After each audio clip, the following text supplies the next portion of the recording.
meeseenaa jaalala keessanii naa qodaa. Jaalala? Jiraa wanta akkasii.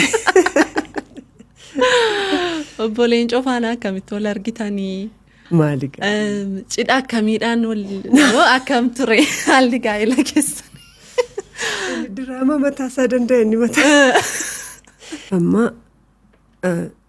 maatirikii koo fudhadhee utuun qabxii sanan bariin ol dhufe. Sila gaaffiin hin jiru nan darbaane.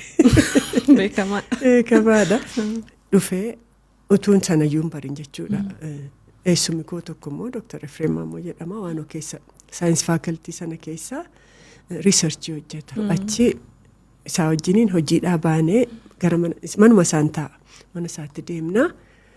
Ilaa Yohaannis Lataa kunnootti naan jedha. Meerre jedheen maskootii makiinaadhaan darbaa jira. Inni immoo masqala addaabaa kan wanti qalloon xiqqoon tokko cabuu jecha. Boleen coofoo. Cabuu jecha. Cabuu. Second. Isa maal ijoollee nama guddaa natti fakkaata ture. Dhuguma xinnaadha, qallaadha, gabaabaadha. Boodallee jaallataa yeroo jedhuun si jira qalloon kee. Si jira qalloon kee jedhatti boonaayyuu boonni. Daannitti boonaayyuu. So akka sanattiin bifa isaanitti agarsiisanii imeejiin tokkoon arge achitti jechuudha. Mataa keessana jira.